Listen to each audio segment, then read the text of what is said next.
अब चलिए आगे बढ़ते हैं। पीएम आशा योजना का संबंध किसके कल्याण से है? तो पीएम आशा योजना भी किसानों के लिए बनाया गया है, तो इसका सही ऑप्शन हो गया कृषक। इसका सही आंसर कादर है, मतलब कि मध्य भारतीय भूभाग में कादर भाषा कादर बोली नहीं बोली जाती है। ये मध्य भाग की बोली बोल रहा हूँ, सॉरी, मतलब कि कादर जनजाति क्या है, मध्य भूभाग में नहीं बसी हुई है। अब चलिए आगे देखते हैं। इसमें निम्नलिखित में से कौन सा अणुचुंबकीय एवं लौह चुंबकीय पदार्थ का उदाहरण है?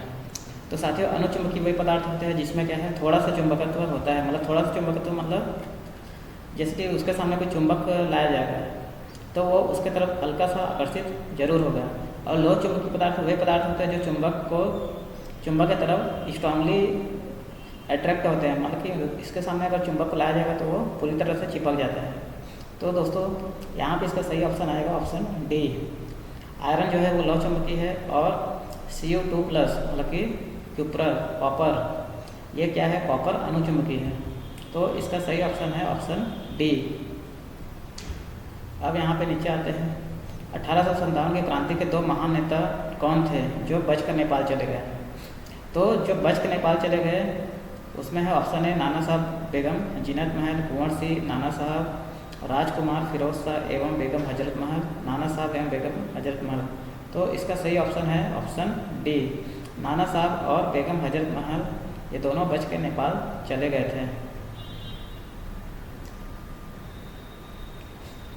आहाड़ एवं बनास संस्कृति किस संस्कृति के समकालीन थे?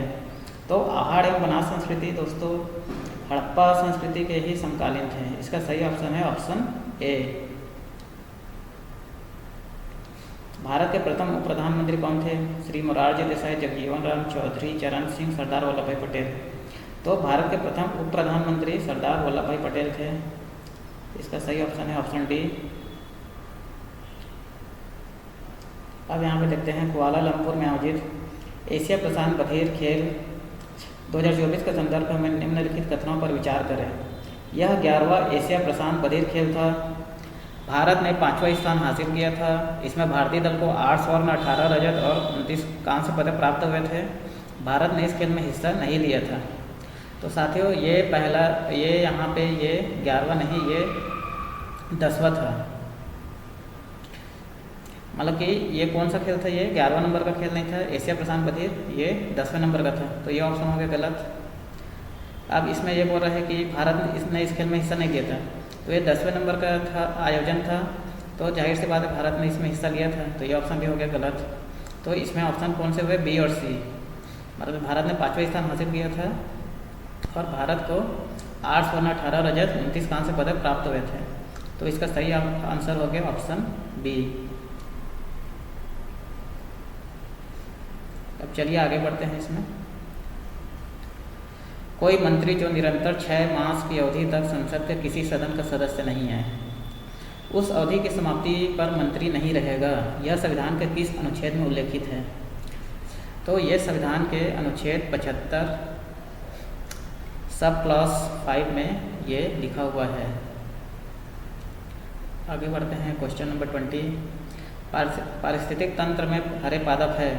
तो हरे पादप क्या है दोस्तों? हरे पादप एक प्रोड्यूसर होते हैं, उत्पादक होते हैं। तो इसका ऑप्शन आ जाएगा ऑप्शन है, सही ऑप्शन है, प्राथमिक उत्पादक है। Question number 21। निम्नलिखित यात्रियों में से कौन विजयनगर शासक देवराय द्वितीय के दरबार में फारस के राजदूत के रूप में आया है?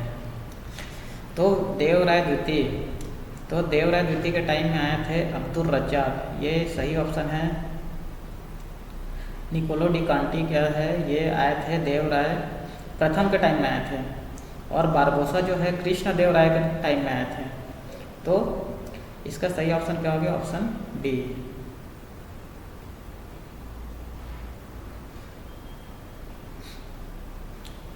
कंप्यूटर के निम्नलिखित में से कौन सी मेमोरी कंप्यूटर प्रोसेसिंग को गति देने के लिए उपयोग की जाती है? तो कंप्यूटर को गति देने के लिए प्रोसेसर काम करते रहता है, तो उस समय एक अलग से मेमोरी आती है जिसको हम लोग क्या कहते हैं? Cache memory. तो दोस्तों इसका सही ऑप्शन क्या हो जाएगा? ऑप्शन है कैश मेमोरी। ऑलराइट, आगे बढ़ते हैं। निम्नलिखित हिमालय की चोटियों में से कौन सी भारत में स्थित नहीं है? कामेत, धौलागिरी, नामचा पर्वत, नंगा पर्वत। तो इसमें कामेत, नामचा पर्वत अरुणाचल में है, नंगा पर्वत उत्तराखंड साइड है। तो इसमें जो है धौलागिरी क्या है, भारत में स्थित नहीं है। धौलागिरी कहाँ है? धौलागिरी है नेपाल में। चलिए आप नीचे आते हैं। नाट्यशास्त्र किसकी रचना है? तो नाट्यशास्त्र किसकी रचना है? नाट्यशास्त्र है भरत मुनि की रचना।